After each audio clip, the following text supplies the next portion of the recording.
Hello friends, आप देख रहे हैं मेरे YouTube channel RK education class. आज हम पढ़ेंगे BA program second year third semester के education researching children and childhood in India second unit का फर्स्ट टॉपिक पढ़ेंगे। आज हम प्रणालिक तकनीक और उपकरण बच्चों के अध्ययन के लिए, कि बच्चों का अध्ययन मेथड के द्वारा, टेक्निक्स के द्वारा या टूल्स के द्वारा किस तरीके से बच्चों का अध्ययन किया जाता है, उनका भाषा लैंग्वेज उनको वो किस तरीके से सीखते हैं, किस तरीके से उनका डेवलपमेंट होता है, वे किस तरीके से लर्निंग करते हैं, उन सब के बारे में पढ़ेंगे आज हम। एक शिशु के ट्रांसफॉर्मेशन पूरी तरह से वयस्कों पर निर्भर स्वतंत्र व्यक्ति में जटिल क्षमताओं के साथ हमेशा बहुत ध्यान आकर्षित किया है। एक बच्चे का पूरी तरह से जो ट्रांसफॉर्मेशन है वो उसके वयस्कों पर निर्भर करता है। स्वतंत्र व्यक्ति में जटिल क्षमताओं के साथ हमेशा बहुत ध्यान आकर्षित करता है। कई शुरुआती खाते हैं। विभिन्न स्कॉलर्स द्वारा शरीर की आत्मकथाओं के रूप में पूर्ण व्यवस्थित किया जाता है कि कैसे बच्चे सीखते हैं, कि आत्मकथाओं द्वारा पूरा व्यवस्थित किया जाता है कि बच्चे किस तरीके से सीखते हैं, वो किस तरीके से अपने आप को डेवलप करते हैं। वे सब जैव विविधता पर काम कर रहे हैं। प्रजाति की उत्पत्ति पर एक किताब लिखी और अपने बेटे की भाषा के अधिग्रहण को भी रद्द कर दिया। उन्होंने एक किताब लिखी और अपने बेटे के जो अधिग्रहण थे उनको भी रद्द कर दिया। कई वर्षों के बाद पिएगेट ने अपने बच्चे द्वारा विस्तारित नोट्स का अवलोकन प्रदान किया। बाद में उन्होंने बचपन में नैतिकता के विकास को समझने के लिए कई बच्चों से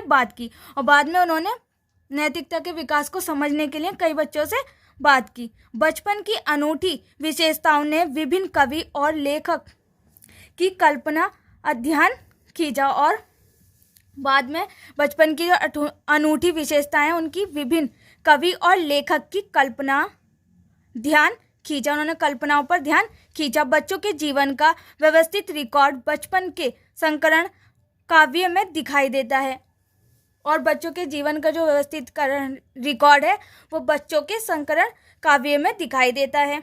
भारत के संदर्भ में तुलसीदास और सूरदास ने राम और कृष्ण के बारे में दिव्यता के साथ बचपन का वर्णन किया और उसमें लिखा उन्होंने।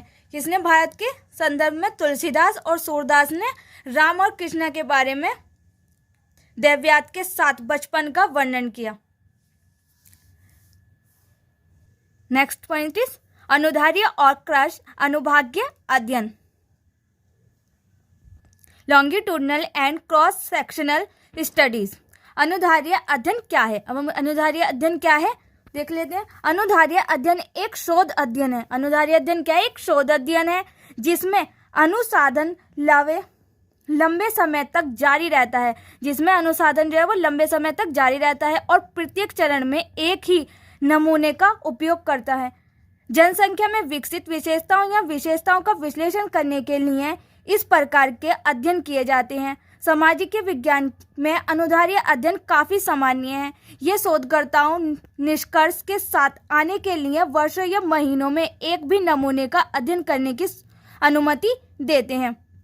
क्या है अनुधार्य? अनुधार्य एक शोध अध्ययन है जिसमें अनुसंधान को लंबे समय तक तैयार किया जाता है, जारी रखा जा सकता है और प्रत्येक चरण में एक ही नमूने पर कई समय तक, लंबे समय तक उसका उपयोग किया जाता है। और जनसंख्या को विकसित विशेषताओं या विशेषताओं का विश्लेषण करने के लिए भी इसका उपयोग किया जाता है अनुधार्य का। और सामाजिक विज्ञान में अनुधार्य अध्ययन काफ़ी सामान्य है, और सामाजिक विज्ञान में अनुधार्य जो है वो काफ़ी सामान्य है। ये शोधकर्ता निष्कर्ष के साथ आने के लिए वर्षों या महीनों में एक भी नमूने का अध्ययन करने की अनुमति देते हैं, और ये कई महीनों वर्षों तक एक ही नमूने का अध्ययन करने की अनुमति देता है। नेक्स्ट पॉइंट इज अनुधार्य अध्ययन से संबंधित विशेष बिंदु निम्नलिखित हैं। The following are the special point related to a longitudinal study. अब इसके निम्नलिखित जो पॉइंट है वो देख लेते हैं। फर्स्ट पॉइंट इज अनुधार्य अध्ययन से संबंधित विशेष बिंदु निम्नलिखित हैं। पॉइंट नंबर फर्स्ट इज ये उम्र की उन्नति के साथ विकसित होने वाली विशेषताओं का पता लगाने के लिए नमूने के वर्तमान लाभ से परे है। ये उम्र में जो उन्नति हो रही है, बच्चे के जो विकास हो रहा है बच्चे का, उसकी विशेष विशेषताओं का पता लगाने के लिए नमूने के वर्तमान लाभ से परे है। कि उससे हटकर है, जो बच्चे का हम विकास हो रहा है उसके नमूने को हम देख रहे हैं उसके परे है। सेकेंड इज एक अनुधार्य अध्ययन विकास का अध्ययन है, भौतिक, संज्ञानात्मक या भावनात्मक। क्या है? अनुधार्य अध्ययन विकास का एक अध्ययन है, इसमें क्या क्या भौतिक, संज्ञानात्मक और भावनात्मक है। पॉइंट थर्ड इज एक अनुधार्य अध्ययन में केवल एक चर है जो उम्र या समय सीमा बदल देता है, बाकी सभी वही रहते हैं। क्या है? अनुधार्य अध्ययन में केवल एक ही चर है जो उम्र या समय सीमा बदल देता है और बाकी सब चीज वो की वही रहती है। फोर्थ पॉइंट इज एक अनुधार्य अध्ययन एक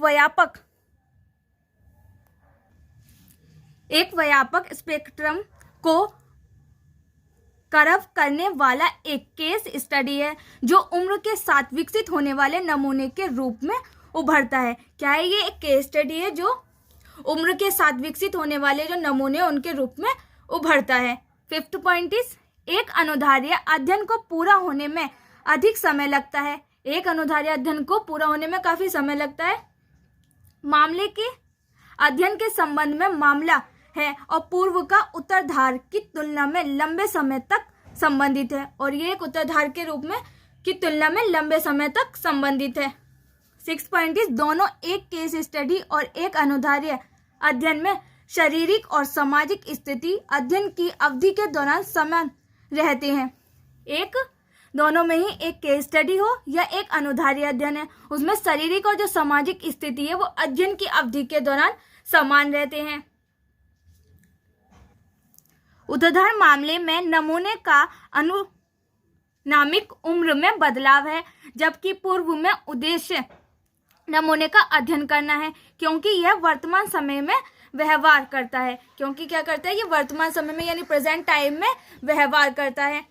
7 पॉइंट इज एक अनुधार्य अध्ययन हमें एक नमूने के शारीरिक, संज्ञानात्मक और भावनात्मक विकास के बीच तुलना के लिए डाटा प्रदान करता है, जैसे कि वर्तमान में है, जीवन की विभिन्न अवधियों में उम्र की प्रगति के साथ क्या होता है। क्या करता है? एक अनुधार्य अध्ययन में हम नमूने से उसकी शारीरिक, संज्ञानात्मक और भावनात्मक विकास के बीच में डाटा प्रदान करता है अनुधार्य, और जिससे कि हम वर्तमान यानी प्रेजेंट टाइम में जीवन की विभिन्न अवधियों में उम्र की प्रगति के साथ क्या होता है उसके बारे में हम जान पाते हैं एक अनुधार्य के अध्ययन के द्वारा। 8th पॉइंट इज एक अनुधार्य अध्ययन नमूनों पर उम्र के प्रभाव के बारे में तथ्यों को प्रकट करना है।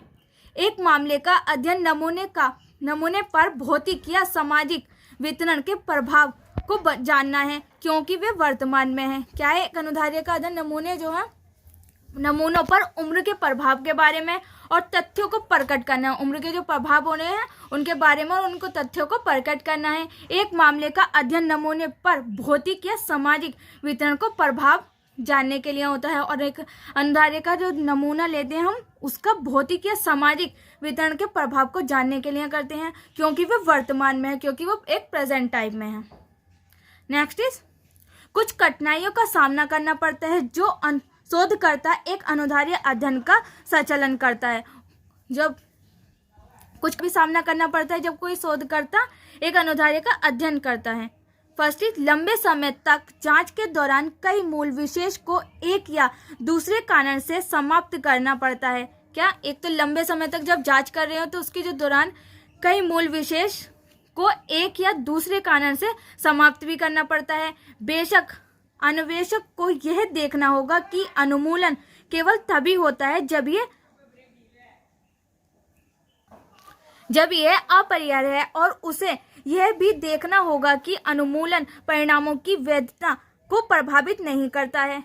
क्या? एक जब शोधकर्ता जो लंबे समय तक किसी चीज की जांच करता है उसमें उसे एक कारण से या दूसरे कारण से उसको समाप्त भी करना पड़ता है। बेशक अन्वेषक को यह भी देखना होगा कि अनुमूलन केवल तभी होता है जब यह अपरिहार्य है, और उसे यह भी देखना होगा कि अनुमूलन परिणामों की वैधता को प्रभावित नहीं करता है।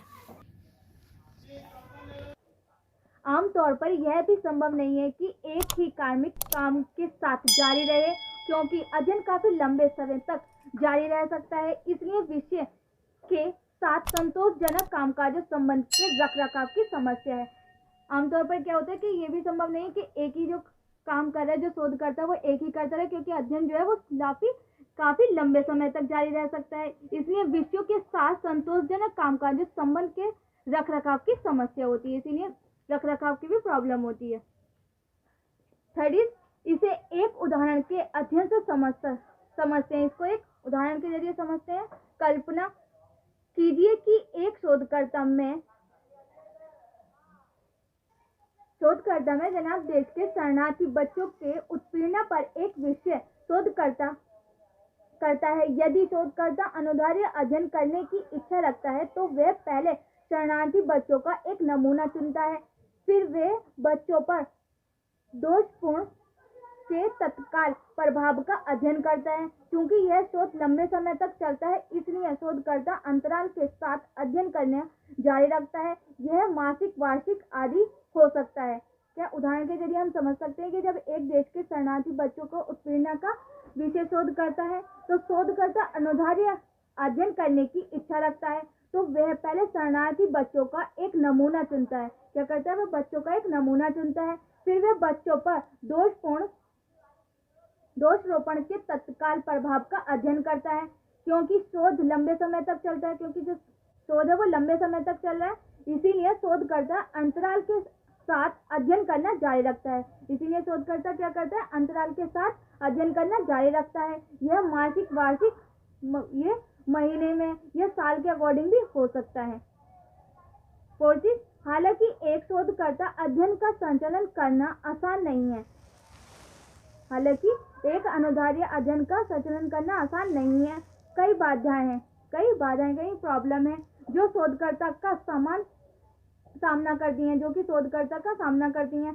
मुख्य चिंताओं में से एक नमूने से व्यक्तियों का पता लगा रहा है। कुछ मामलों में कुछ मृत हो सकते हैं। जो नमूने चुने हैं उसमें से कुछ मृत भी हो सकते हैं या दूसरे क्षेत्र में स्थानांतरित हो सकते हैं। अब हमें क्रॉस सेक्शनल अध्ययन पर चलते हैं।